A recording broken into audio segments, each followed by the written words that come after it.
लाडक्या बहिणींसाठी खूप मोठी खुशखबर। मुख्यमंत्री यांची लाडक्या बहिणींना डबल भेट।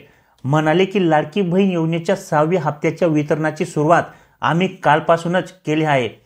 काल, आज आणि 18 डिसेंबर ते 19 डिसेंबर पर्यंत जवळपास 1 कोटीपेक्षा जास्त आमच्या भगिनींना, आमच्या लाडक्या बहिणींना त्यांच्या बँक खात्यात पैसे जमा करण्याचे आमचे उद्दिष्ट आहे। सुरुवातीला या 9 जिल्ह्यातील 1 कोटीपेक्षा जास्त महिलांच्या खात्यात पैसे जमा होणार आहेत। आम्ही सुरुवात केलेल्या या योजनेपासून आता इथून पुढे एकही महिला वंचित राहणार नाही। टप्प्याटप्प्याने आमच्या सर्व माता भगिनींना लाडकी बहीण योजनेचे सर्व हप्ते हे जमा होणार आहेत। कारण आता पैशांचे टेन्शन नाही, कारण की हिवाळी अधिवेशनात फक्त लाडकी बहीण योजनेसाठी आम्ही 1400 कोटी इतक्या निधीची तरतूद केली आहे। त्यामुळे लाडकी बहीण योजनेसाठी आम्ही पैसे कमी पडू देणार नाही।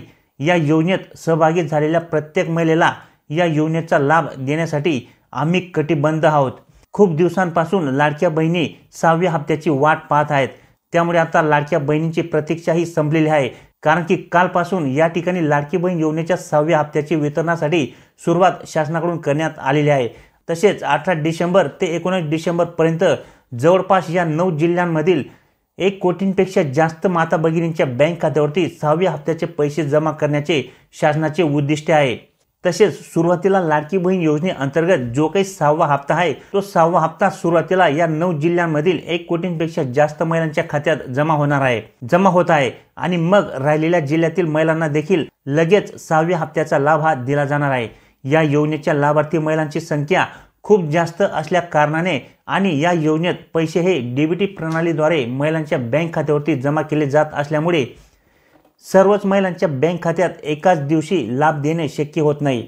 तसेच जर समजा एकाच दिवशी सर्व लाभार्थी महिलांच्या बँक खात्यावरती लाडकी बहीण योजनेचा 6वा हप्ता हा जर जमा केला तर या ठिकाणी काही तांत्रिक अडचणी निर्माण होण्याची शक्यता असते। त्यामुळे सुरुवातीला या 9 जिल्ह्यातील 1 कोटींपेक्षा जास्त महिलांच्या बँक खात्यावरती 6व्या हप्त्याचे पैसे हे जमा होणार आहेत। त्याच्यानंतर टप्प्याटप्प्याने राहिलेल्या जिल्ह्यातील महिलांना देखील या ठिकाणी 6व्या हप्त्याचे पैसे जमा केले जाणार आहेत। सुरुवातीला डीबीटी प्रणालीद्वारे लाडक्या बहिणींच्या बँक खात्यावरती पैसे जमा करणे सोपे व्हावे म्हणून जे काही छोटे म्हणजेच लहान 9 जिल्हे आहेत त्यामधील महिलांचा समावेश आधी करण्यात आलेला आहे। त्या जिल्ह्यातील महिलांच्या बँक खात्यावरती आधी पैसे जमा होणार आहेत आणि जे मोठे जिल्हे आहेत त्यांना पहिल्या यादीतून वगळण्यात आले आहे आणि त्यांच्या ऐवजी जे काही लहान जिल्हे आहेत त्यांचा या ठिकाणी समावेश हा करण्यात आलेला आहे। त्यामुळे बँका चालू असोत किंवा बँकांना सुट्टी असो, पण तुमच्या बँकेत पैसे हे 100% 18 ते 19 डिसेंबर पर्यंत जमा होणार आहेत। त्यामुळे पैसे जमा करण्यासाठी बँकाचा देखील काहीही प्रॉब्लेम या ठिकाणी येणार नाहीये। तुम्ही काळजी करू नका। उद्या सकाळी 7 वाजेपासून लाडकी बहीण योजनेचा 6वा जो काही हप्ता आहे, म्हणजेच डिसेंबर महिन्याचा जो काही 2100 रुपयांचा हप्ता आहे, तो त्या ठिकाणी लाडक्या बहिणीच्या बँक खात्यावरती जमा होणार आहे आणि परवा देखील ही प्रोसेस सुरूच राहणार आहे। आता कोणते 9 जिल्हे आहेत, या 9 जिल्ह्यांची यादी सुद्धा या ठिकाणी आलेली आहे आणि सोबतच आपण हे सुद्धा जाणून घेणार आहोत की आता बघा या ठिकाणी एकनाथ शिंदे राज्याचे उपमुख्यमंत्री आहेत, तर त्यांनी लाडकी बहीण योजनेबाबत आज अत्यंत स्पष्ट प्रकारे आदेश प्रशासनाला दिलेले आहेत। त्यांनी सांगितले की जी लाडकी बहीण योजना आहे त्या योजनेचा पुढचा हप्ता म्हणजे डिसेंबर महिन्याचा जो काही हप्ता आहे तो तात्काळ लगेच बहिणीच्या बँक खात्यावरती जमा करण्यात यावा।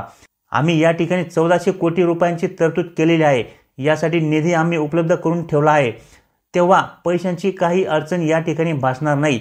आम्ही जे काही निर्णय या ठिकाणी घेतलेले आहेत ते फक्त कागदावर न राहता त्या सर्व निर्णयांची अंमलबजावणी या ठिकाणी तात्काळ झाली पाहिजे। आमच्यावरती एवढ्या मोठ्या संख्येने लोकांनी, माता भगिनींनी जो काही विश्वास दाखवलेला आहे तो त्या विश्वासाला आम्हाला तडा जाऊ द्यायचा नाहीये।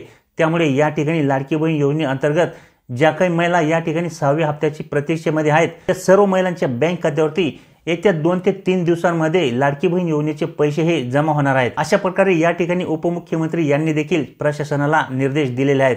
त्यामुळे आता या ठिकाणी उपमुख्यमंत्री यांच्याकडून देखील प्रशासनाला या ठिकाणी स्पष्ट आदेश आलेले आहेत आणि म्हणूनच उद्या सकाळी 7 वाजेपासून लाडक्या बहिणींच्या बँक खात्यावरती 2100 रुपये जमा व्हायला सुरुवात होणार आहे। आता बघा बऱ्याचशा दिवसांपासून महिला पैशांची वाट पाहत आहेत आणि आता एकदाचा तो दिवस उगवलेला आहे आणि महिलांच्या बँक खात्यात पैसे जमा व्हायला सुरुवात ही झालेली आहे। तर मित्रांनो, आता आपण या ठिकाणी जाणून घेऊया की हे 9 जिल्हे कोणते आहेत की ज्या जिल्ह्यातील महिलांना सर्वात आधी या ठिकाणी पैसे हे दिले जाणार आहेत, ते आपण या ठिकाणी आता जाणून घेऊया। परंतु मित्रांनो त्याआधी सर्व माता भगिनींना एक छोटीशी विनंती आहे की तुम्ही व्हिडिओ पाहता परंतु व्हिडिओला लाईक करत नाहीत, तर तुम्हाला या ठिकाणी एक विनंती आहे, व्हिडिओ पाहताच या व्हिडिओला लाईक नक्की करा। तसेच हा व्हिडिओ तुमच्या मित्रांना देखील जास्तीत जास्त शेअर करा, जेणेकरून त्यांना देखील याबाबत माहिती होईल। तसेच तुम्ही कोणत्या जिल्ह्यातील आहेत आणि तुम्हाला आतापर्यंत लाडकी बहीण योजनेचे किती हप्ते जमा झालेले आहेत, त्याचप्रमाणे तुम्हाला लाडकी बहीण योजनेचा 6वा हप्ता जमा झाला किंवा नाही हे तुम्ही कमेंट्स करून नक्की सांगायचे आहे, जेणेकरून या ठिकाणी सर्वांना समजणार आहे की आतापर्यंत लाडक्या बहिणींना किती हप्ते आलेले आहेत, 6वा हप्ता तुम्हाला मिळाला की नाही हे देखील या ठिकाणी समजणार आहे। त्यामुळे कमेंट्स नक्की करा आणि आपल्या चॅनलवर नवीन असाल तर चॅनलला देखील सबस्क्राईब करून ठेवा। असेच नवनवीन आणि माहितीपूर्ण व्हिडिओ मी तुमच्यासाठी घेऊन येत असतो। तर चला मित्रांनो व्हिडिओ सुरू करूया आणि या ठिकाणी कोणते 9 जिल्हे आहेत त्यांना आधी लाडकी बहीण योजनेचे पैसे हे जमा केले जाणार आहेत याबाबत सविस्तर यादी पाहून घेऊया। तर मित्रांनो या ठिकाणी जी काही 9 जिल्ह्यांची यादी प्रशासनाकडून प्रकाशित करण्यात आलेली आहे ती यादी एकदा या ठिकाणी पाहून घेऊया। तर बघा मित्रांनो या ठिकाणी बँकांच्या बाबतीमध्ये स्पष्टपणे सांगण्यात आलेले आहे की पोस्ट बँक म्हणजेच इंडिया पोस्ट पेमेंट बँक या बँकेत खाते असणाऱ्या महिलांना 100% पैसे हे येणारच आहेत। त्यानंतर SBI म्हणजे स्टेट बँक ऑफ इंडिया या बँकेत देखील ज्या महिलांचे खाते असणार आहे त्यांना देखील या ठिकाणी 100% पैसे जमा होतील। तसेच Maharashtra bank, central bank, Indian bank या सर्व बँकांमध्ये पैसे येणार आहेत। तसेच सोप्या भाषेत सांगायचे म्हटले तर जेवढ्या पण नॅशनलाइज बँका आहेत तेवढ्या सर्व बँकांमध्ये लाडकी बहीण योजनेचा हप्ता हा जमा होणार आहे। त्याचप्रमाणे अगोदर तुम्हाला ज्या बँकेमध्ये लाडकी बहीण योजनेचे पैसे हे आलेले आहेत त्याच बँकेमध्ये तुम्हाला लाडकी बहीण योजनेच्या 6व्या हप्त्याचे पैसे देखील जमा होणार आहेत। त्यामुळे या ठिकाणी बँक खात्याबाबत महिलांनी कोणत्याही प्रकारची काळजी करू नका, सर्व बँकांमध्ये पैसे हे येणार आहेत। फक्त ठराविक ज्या काही बँका आहेत जसे की जिल्हा सहकारी बँक, तसेच अर्बन बँक किंवा ज्या महिलांनी पतसंस्थेमध्ये खाते ओपन केलेले आहे अशा ज्या काही बँका आहेत यामध्ये खाते असलेल्या महिलांना मात्र त्या ठिकाणी प्रॉब्लेम येऊ शकतो। तो प्रॉब्लेम का येऊ शकतो, कारण की या बँकांमध्ये आधार कार्ड लिंक करण्याची सुविधा नसते। तसेच बऱ्याचशा अशा काही बँका आहेत की ज्यांना IFSC कोड देखील नसतो, त्यामुळे अशा ठराविक ज्या काही बँका आहेत त्यांना मात्र या ठिकाणी प्रॉब्लेम हा येऊ शकतो। तर या बँका सोडल्या तर सर्वच बँकांमध्ये या ठिकाणी लाडक्या बहिणीचा हप्ता हा जमा होणार आहे। त्यामुळे बँकांचा तर या ठिकाणी फारसा काही प्रॉब्लेम येणार नाहीये, सर्वच बँकांमध्ये या ठिकाणी लाडकी बहीण योजनेचा 6वा हप्ता हा जमा होणार आहे। पण सर्वात महत्त्वाचे म्हणजे त्या 9 जिल्ह्यांची यादी आपल्याला या ठिकाणी पाहायची आहे, ती आपण या ठिकाणी पाहून घेऊया। तर बघा मित्रांनो सुरुवातीला या ठिकाणी छत्रपती संभाजीनगर या विभागातले 2 जिल्हे निवडण्यात आलेले आहेत। त्यांच्यात पहिला जो काही जिल्हा आहे तो लहान जिल्हा आहे आणि तो जिल्हा म्हणजे हिंगोली जिल्हा।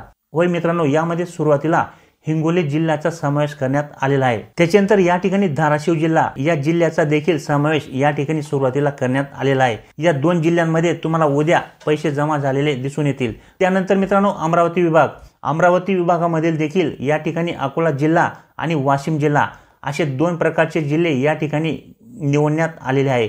त्याच्यानंतर मित्रांनो या ठिकाणी कोकण विभागामधील सिंधुदुर्ग जिल्हा आणि सोबतच या ठिकाणी रायगड जिल्हा या 2 जिल्ह्यांचा देखील या ठिकाणी समावेश करण्यात आलेला आहे। आतापर्यंत आपण या ठिकाणी 3 विभागातील 2-2 जिल्हे पाहिले आहेत। आता उर्वरित जे काही या ठिकाणी 3 विभाग आहेत म्हणजेच नागपूर, नाशिक, पुणे, तर या विभागांमधील एक जिल्ह्यांचा समावेश या ठिकाणी करण्यात आलेला आहे। आता हे असे का करण्यात आले आहे हे आपल्याला या ठिकाणी काही सांगता येणार नाही, कदाचित हे लहान जिल्हे असतील म्हणून यांचा देखील या ठिकाणी समावेश करण्यात आलेला आहे। तर बघा या ठिकाणी नागपूर जो काही विभाग आहे त्याच्यामध्ये गोंदिया जिल्ह्याचा समावेश करण्यात आलेला आहे।